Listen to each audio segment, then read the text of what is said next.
आज जो हम कहानी के बारे में बात करने जा रहे हैं वो है मॉर्टन हॉल। यूएस में एरिज़ोना नाम की जगह है।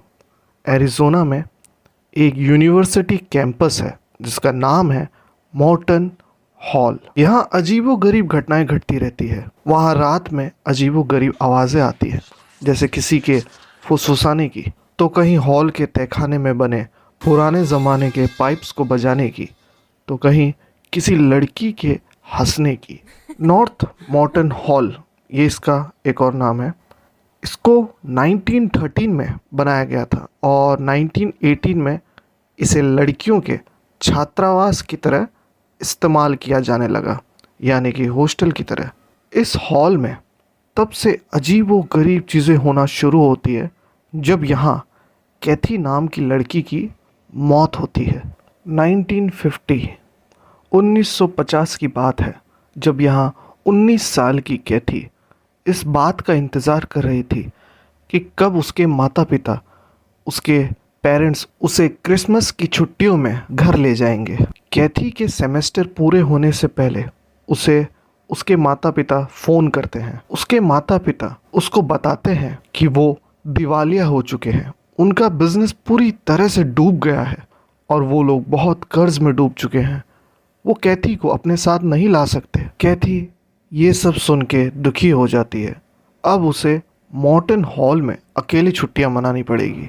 लेकिन वो इस बात से और दुखी हो जाती है आगे कि जब उसे पता चलता है कि उसका जो बॉयफ्रेंड है उसने भी उसे छोड़ दिया है दूसरी लड़की के लिए। कैथी को लगा कि शायद इस छुट्टियों में उसका बॉयफ्रेंड उसे प्रपोज करेगा, पर ऐसा नहीं होता है। कैथी अब पूरी तरीके से तबाह हो चुकी थी। उसे कुछ नहीं पता था अब आगे क्या करना है। कुछ ही दिनों में उसकी पूरी ज़िंदगी बिखर गई थी। कैथी गरीब और अकेले पड़ गई थी। वो बहुत दुखी हो चुकी थी। उसे ये सब बर्दाश्त नहीं हुआ।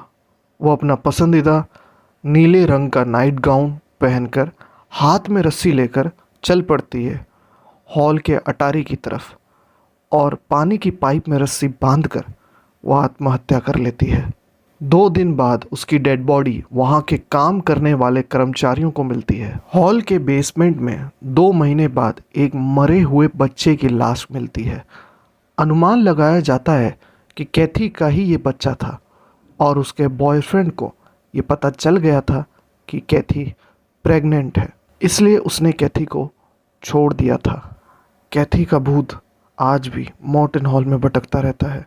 वहाँ के आसपास के रहने वाले लोग भी उसकी कहानी सालों से लोगों को बता रहे हैं।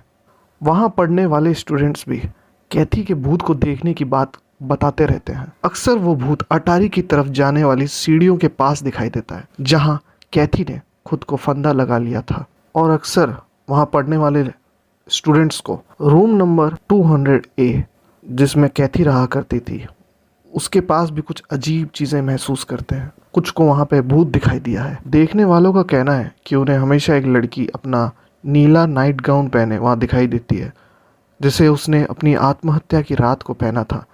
कुछ का यह भी कहना है कि उन्होंने उसे एक रस्सी के साथ देखा है, जो अभी भी उसके गले में बंधी हुई है। कैथी का भूत दिखाई न देने पर भी अक्सर सीढ़ियों के पास एक महिला के सिसकने की आवाज़ें सुनाई देती है। लोगों का कहना है कि जब भी उन्हें कैथी का भूत दिखाई देता है तो गुलाब की खुशबू आने लगती है, जो उसका पसंदीदा फूल था।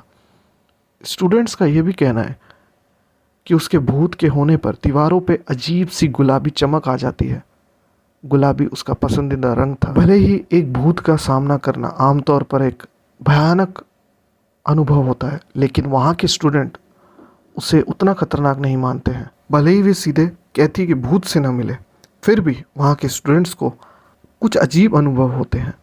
कई स्टूडेंट्स और वहाँ काम करने वालों ने कहा है कि वहाँ बाथरूम और रसोई में नल अपने आप चालू हो जाते हैं। वहाँ टीवी और रेडियो कभी कभी अपने आप चालू हो जाते हैं, और रेडियो आमतौर पर 1950 के दशक का संगीत बजाने लगता है।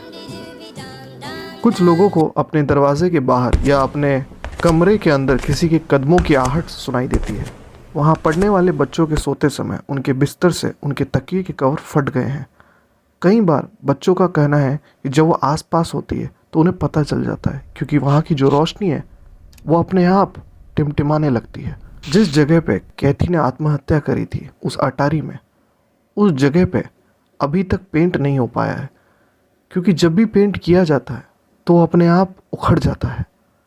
NAU यानी नॉर्थ एरिजोना यूनिवर्सिटी में कैथी की आत्महत्या से रिलेटेड कोई रिकॉर्ड मौजूद नहीं है। उस समय कॉलेज अपने स्टूडेंट के जीवन पर अपनी प्रतिष्ठा, अपने मान सम्मान को आगे ज़्यादा रखते थे, खासकर जब महिलाओं की बात आती थी।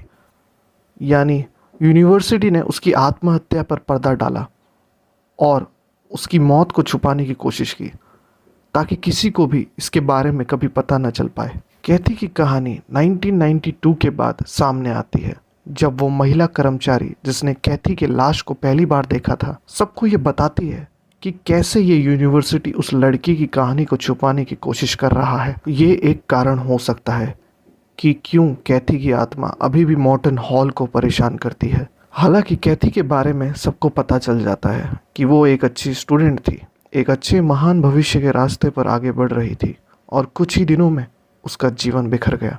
वहाँ पढ़ने वाले बच्चे डरते तो हैं, पर कैथी के लिए थोड़ा सम्मान, थोड़ी सहानुभूति रखते भी हैं। अपने जीवन को, अपनी पूरी ज़िंदगी को अचानक से ख़त्म कर लेने के लिए जो उसने दर्द महसूस किया होगा, उसकी कल्पना कोई नहीं कर सकता।